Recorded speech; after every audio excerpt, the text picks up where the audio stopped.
वाडा तालुक्यातील डोंगस्ते गावात अत्यंत धक्कादायक घटना घडली असून दगड खाणीत पाणी पिण्यासाठी गेलेल्या 3 म्हशींचा विजेचा करंट लागून दुर्दैवी मृत्यू झाला। या घटनेमुळे परिसरात हळहळ व्यक्त केली जात असून शेतकरी वर्गात भीतीचे वातावरण निर्माण झाले आहे। मिळालेल्या माहितीनुसार डोंगस्ते गावातील शेतकरी विठ्ठल बाबू भोईर यांच्या 3 म्हशी नेहमीप्रमाणे जवळील दगड खाणीत पाणी पिण्यासाठी गेल्या होत्या। यावेळी खाणीत बसवण्यात आलेल्या मोटार पंपामध्ये अचानक शॉर्ट सर्किट झाले, त्यामुळे विजेचा प्रवाह थेट पाण्यात उतरला आणि पाण्यात उतरलेल्या 3 म्हशींना जोरदार विजेचा धक्का बसला। या 3 म्हशींचा जागीच मृत्यू झाला। या घटनेत शेतकरी भोईर यांचे मोठे आर्थिक नुकसान झाले असून पशुधन गमावल्याने कुटुंबावर आर्थिक संकट कोसळले आहे। घटनास्थळी ग्रामस्थांनी मोठी गर्दी केली होती।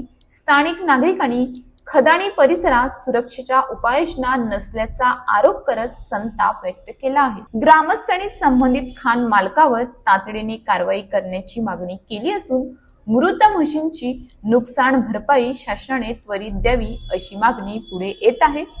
संबंधित खान मालकावर तातडीने दंडात्मक कारवाई करून शेतकऱ्याला नुकसान भरपाई देण्याची मागणी होत आहे। तसेच खान परिसरातील उघड्या वीज वाहिन्या, मोटार पंप आणि विद्युत उपकरणांची तपासणी करून भविष्यात अशा घटना टाळण्यासाठी प्रशासनाने कठोर पावले उचलावीत अशी मागणी नागरिकांकडून करण्यात येत आहे। दगडखाणी आणि पाणवठ्याजवळील विद्युत उपकरणांची नियमित तपासणी आणि योग्य सुरक्षा उपाय अत्यावश्यक आहेत। प्रशासन आणि खान मालकांच्या निष्काळजीपणामुळे निष्पाप जीवांचा बळी जाऊ नये यासाठी तातडीने कठोर कारवाई होणे गरजेचे आहे। काय झालं या ठिकाणी? शेतावरून मी जनावरं आणली पाण्यावर। रात्री काल पाणी पिलेली नव्हती, त्यांना पक्की तहान लागलेली, मी सोडली तशी ती पाण्यावाली मी त्यांची मागं मागं आलेला। आता माझं डोकं दुखतात तर थोडं वजन मागं म्हणजे तरी मी जवळ प्रयत्न केला याचा, बरोबर। तर माझी 4 जनावरं मागं राहिली, 3 पुरं आले। 3 आल्या मुला लगेच ती म्हणजे 1 मिनिटातच पडली पाणी पिताना, पाणी पण नाही पिली, तशीच पिली। मी बघली, मी पोरांना आवाज दिला, पोराव यार माझी मशीन काय झाला आहे, त्या जेसीबी आणलं बघायला का त्या गुटला का काय।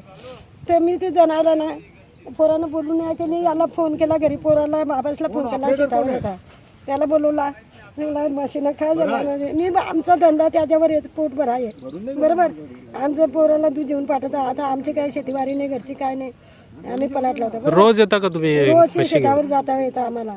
आमचा बुवा तिथे डोबला घेऊन येते, त्याची तिथे 4 म्हशी आहेत तिथे। हां, त्याच्यावर आमचं पोट भरावा आहे पहिल्यापासून, म्हणजे त्याच्यावर आमचा मशीनवरच आमचा धंदा चालतो। नाव काय तुमचं मावशी? माझं रुक्मिणी, माझं नवऱ्या नाव इष्ट। त्या असते कधी त्याला चालवत पण नाही, त्या पण आका दिवस ऊन खाते, कधी नसल्यावर मी असता, कधी तो येतो, 2 जण आम्ही नाका टाकतो। गाभण आहे म्हैस, असं किती झाला असतील तरी 8-9 महिने झाला असतील, 8-9 महिने झाला असेल। याच्यात मी खाल्लेली आहे भाद्रपद महिन्यात, बरोबर।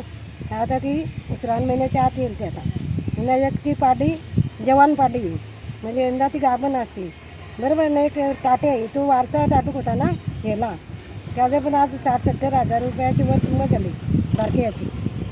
हां, जनावरांचा भाग आहे। अशाच ताज्या बातम्यांसाठी आमच्या न्यूज पोलीस रिपोर्टर चॅनलला लगेच सबस्क्राईब करा आणि बेल आयकॉन दाबायला विसरू नका।